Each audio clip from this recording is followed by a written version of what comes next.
आज की इस क्लास में हम काफ़ी महत्वपूर्ण टॉपिक को कवर करने वाले हैं। टॉपिक है भारत की प्रमुख नदियाँ। भारत की प्रमुख नदियों के बारे में बात करने वाले हैं और उससे जुड़े कुछ फैक्ट्स भी आपको बताते चलेंगे। काफ़ी कम समय में आपको ये क्लास होने वाली है, तो वीडियो क्लास तक बने रहिएगा, ठीक है? चलिए शुरू करते हैं बिना किसी देरी के और बात करते हैं भारत की नदियों के बारे में, ठीक है? भारत की नदियाँ टॉपिक है भारत की नदियाँ और पहला है सिंधु नदी। सिंधु नदी बात करें तो इसका उद्गम तिब्बती क्षेत्र में कैलाश पर्वत श्रेणी के बोपुर चू के निकट एक हिमनद से होता है जो उसकी ऊंचाई है 4164 मीटर की ऊंचाई है पर स्थित है और तिब्बत में इसे सिंगी खम्बान या शेरमुख कहते हैं। ठीक है, याद रखेंगे, सिंगी खम्बान या शेरमुख कहते हैं। सिंधु नदी जो है कराची के पूर्व में अरब सागर में जाकर गिरती है। ठीक है, ये सिंधु नदी की बात कर ली, इसके बारे में कुछ हमने जानकारी देखी है। ठीक है, आगे बढ़ते हैं, आगे बढ़ते हैं। कौन सी नदी है आगे देखेंगे। आगे आपका सतलज नदी। सतलज नदी की बात करें तो सतलज नदी का जो उद्गम है, ओरिजिन है, वो तिब्बत में कैलाश पर्वत के दक्षिण में स्थित मानसरोवर झील के समीप राक्षस ताल है। ठीक है, राक्षस ताल पर्वतीय क्षेत्र को पार करने के बाद पंजाब में रूपनगर के निकट एक मैदानी भाग में प्रवेश करती है। यह रावी, चेनाब, झेलम नदियों का संयुक्त जल एकत्रित करके पाकिस्तान के मिथनकोट नामक स्थान पर सिंधु नदी में जाकर गिरती है। ये सभी नदियां जो है भारत में है। ठीक है, और इसके बारे में कुछ डिटेल हम देख रहे हैं। अगला है झेलम नदी। झेलम नदी की बात करें तो यह कश्मीर घाटी के दक्षिण पूर्व में 4900 मीटर की ऊंचाई पर स्थित वीरनाग के निकट झरने से निकलती है। कश्मीर में बहुत सी नदियां इससे जो है आकर मिलती हैं। पाकिस्तान में प्रवेश करने से पहले यह नदी श्रीनगर और उलर झील मीठा झील कहते हैं, उलर झील से बहते हुए एक तंग व गहरे महाखंड से गुजरती है और पाकिस्तान में झंग के निकट चेनाब नदी से जाकर मिलती है। ठीक है, अब बात करें चेनाब नदी की। चेनाब नदी या चंद्रभागा, ठीक है, चंद्रभागा कहते हैं। चेनाब नदी की बात करें तो चेनाब नदी सिंधु की एक सबसे बड़ी सहायक नदी है। यह चंद्रा और भागा दो नदियों के मिलने से मिलती है। ठीक है, मिलने से मिलती है, इसलिए इसे चंद्रभागा भी कहते हैं। अगला है रावी नदी। ठीक है, रावी नदी जो है ये भी सिंधु नदी की एक सहायक नदी है। यह हिमाचल प्रदेश की कुल्लू कुल्लू पहाड़ियों में रोहतांग दर्रे की पश्चिम से निकलती है और राज्य की चंबा घाटी से बहती है। अपने उद्गम स्थान से शुरू होकर पाकिस्तान के मुल्तान के चिनाब, ठीक है, पाकिस्तान के मुल्तान के निकट चेनाब नदी के साथ मिलने वाली यह इसकी लंबाई की बात करें तो ये 720 किलोमीटर की दूरी तय करती है। अगला है ब्यास नदी। ब्यास नदी की बात करें तो हिमालय में स्थित रोहतांग दर्रे से 4067 मीटर की ऊंचाई पर स्थित व्यास कुंड से निकलती है और पूरे सिंधु प्रवाह तंत्र में व्यास एक ऐसी नदी है जो पूर्णतः भारत में बहती है। ठीक है, ये कहीं नहीं जाकर मिलती है, ये पूर्णतः भारत में ही बहती है। अगला है गंगा नदी। ठीक है, यह उत्तरी भारत में सबसे प्रमुख नदी है। इसके अपवाह क्षेत्र में भारत के सबसे घने बसे और उपजाऊ क्षेत्र उत्तर प्रदेश, बिहार और पश्चिम बंगाल आते हैं। ठीक है, याद रखेंगे, इंपॉर्टेंट है गंगा नदी।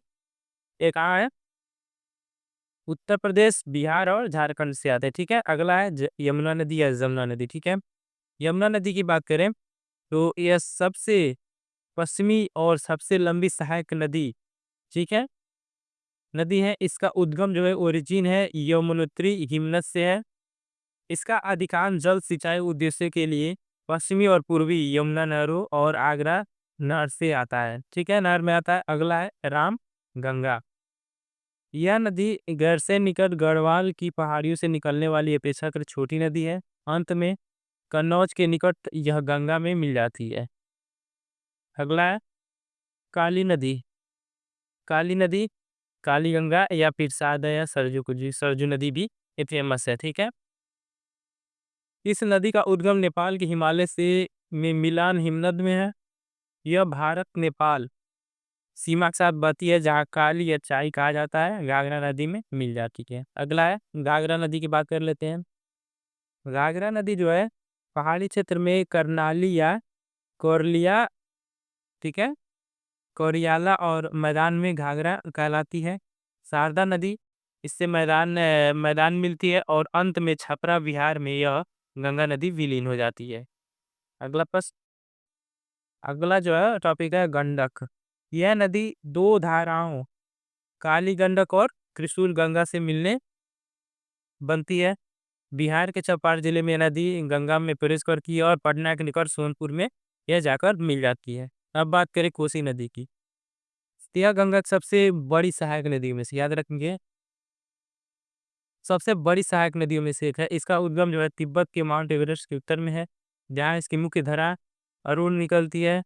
इस नदी में जो है बाढ़ बहुत आती है, जिससे अपार जन धन की हानि होती है, इसलिए इसे शोक नदी भी कहते हैं। याद करेंगे कोसी को शोक नदी भी कहते हैं, इंपॉर्टेंट है। अगला है चंबल। चंबल बेतवा की बात कर लेते हैं। तो चंबल की बात करें, यह नदी मध्य प्रदेश के महू के निकट जनापाव पहाड़ी से निकलती है, जो समुद्र तल से लगभग 616 मीटर की ऊंचाई पर ऊंची है। ठीक है, अब बेतवा की बात करें तो यह मध्य प्रदेश के भोपाल से निकलकर उत्तर पूर्वी दिशा में बहती है। भोपाल, ग्वालियर, झांसी, जालौर, ठीक है, आदि जिलों से होकर बहती है। अगला है सोन नदी। सोन नदी की बात करें तो गंगा के दक्षिण तटों पर एक बड़ी सहायक नदी है। ठीक है, सोन नदी अमरकंटक पहाड़ से निकलती है। पठार के उत्तरी किनारे पर जलप्रपातों की श्रृंखला बनाती हुई एक नदी से पश्चिम में आरा के पास गंगा में विलीन हो जाती है। अगला है important, most important, Brahmaputra. Brahmaputra की बात करें तो ब्रह्मपुत्र नदी ब्रह्मा की बेटी भी कहा जाता है। ये सब जो है ना उपनाम, इसको याद रखेंगे, इंपॉर्टेंट है, कहीं पूछ लिया जाता है। ठीक है, किसी पेपर में अगर थोड़ा सा आप मानो तो पूछ लिया जाता है कि इस नदी क्या कहते हैं, तो और भी इसके जो उपनाम है याद कर लीजिए। ब्रह्मपुत्र नदी को ब्रह्मा की बेटी कहा जाता है, जैसे कि मैंने ऊपर बताया कि कोसी को भी शोक नदी कहा जाता है। ठीक है, तो बात करें ब्रह्मपुत्र, तो विश्व की सबसे बड़ी नदियों में से एक है।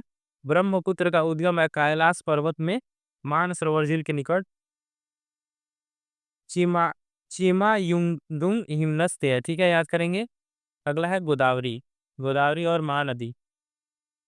गोदावरी जो है इसे दक्षिण गंगा के नाम से भी जाना जाता है। गोदावरी को अब महाराष्ट्र में नासिक जिले से निकलती है और बंगाल की खाड़ी में जाकर मिल जाती है।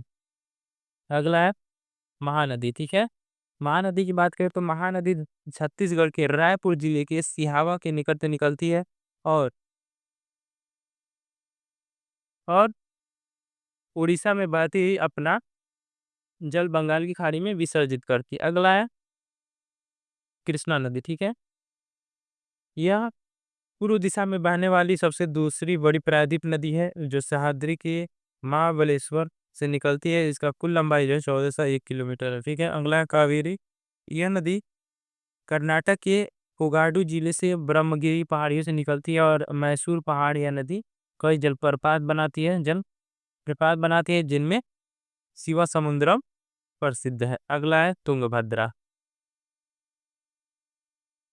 तुंगभद्रा यह तुंगा और भद्रा नदियों के मिलने से बनी है। तुंगा है जो कर्नाटक के पश्चिमी घाट की गंगा मुखोटी से नीचे, और भद्रा जो है काडूर जिले से निकलती है। ठीक है, और बात करें माही, तो यह नर्मदा और तापी के बाद गुजरात में तीसरी सबसे बड़ी जो है माही नदी। इस नदी की उत्पत्ति विंध्याचल पर्वत से होती है। ठीक है, अगला है नर्मदा और तापी। नर्मदा और तापी की बात करें तो नर्मदा यह अमरकंटक पहाड़ के पश्चिमी पहाड़ों से निकलती है और 1057 मीटर की ऊंचाई से यह निकलती है। तापी तापी नदी यह इसकी बात करें तो पश्चिम दिशा में बहने वाली एक अन्य जो है महत्वपूर्ण नदी है। यह मध्य प्रदेश के बैतूल जिले से मुलतई से निकलती है। यह सूरत के निकट खंबा की खाड़ी में जाकर विलीन हो जाती है। अगला है दामोदर नदी और महानंदा।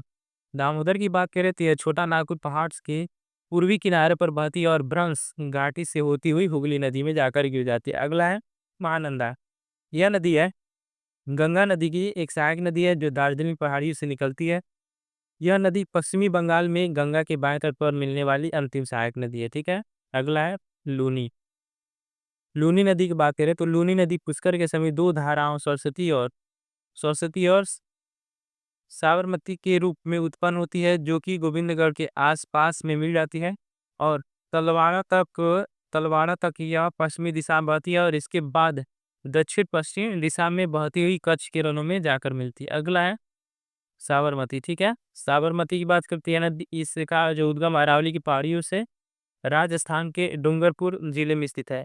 यहाँ से यह दक्षिण पश्चिम दिशा में 300 किलोमीटर की दूरी तक के खंबात की खाड़ी में विलीन रहती है। ये कुछ थी नदियाँ थी।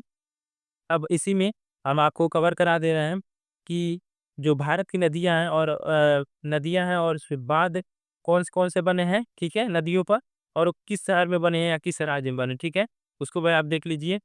भारत की नदियाँ और बांध व शहर, ठीक है, बांध और नदियाँ हैं, ये नदी है, बांध है और राज्य है, ठीक है। यहाँ देख लेते हैं आप, नागार्जुन सागर पर, ठीक है, ये बांध है और बना है कृष्णा नदी पर, राज्य है आंध्र प्रदेश। पोचमपाड है, गोदावरी नदी पर बना है, आंध्र प्रदेश में स्थित है। श्रीशैलम है, कृष्णा नदी पर, आंध्र प्रदेश में, याद रखेंगे। सरदार सरोवर इंपॉर्टेंट, नर्मदा नदी पर बना है, गुजरात में स्थित है। उकाई जो है ताप्ती नदी पर, ये जो है इधर है, यहाँ देखेंगे, ये बांध है, ये नदी है, ठीक है, ये बांध बना है और किस नदी पर बना है और किस राज्य में, ठीक है। हीराकुड, याद रखेंगे, महानंदी, महानदी पर बना है और उड़ीसा में स्थित है। अगला है भाखड़, भाखड़ा नागल, ठीक है, तो ये सतलज नदी पर स्थित है, पंजाब में है, ठीक है। पोंग, पोंग जो है व्यास नदी पर है, हिमाचल प्रदेश में है इसका लोकेशन। तीन, रवि रावी है, ठीक है, और पंजाब में स्थित है।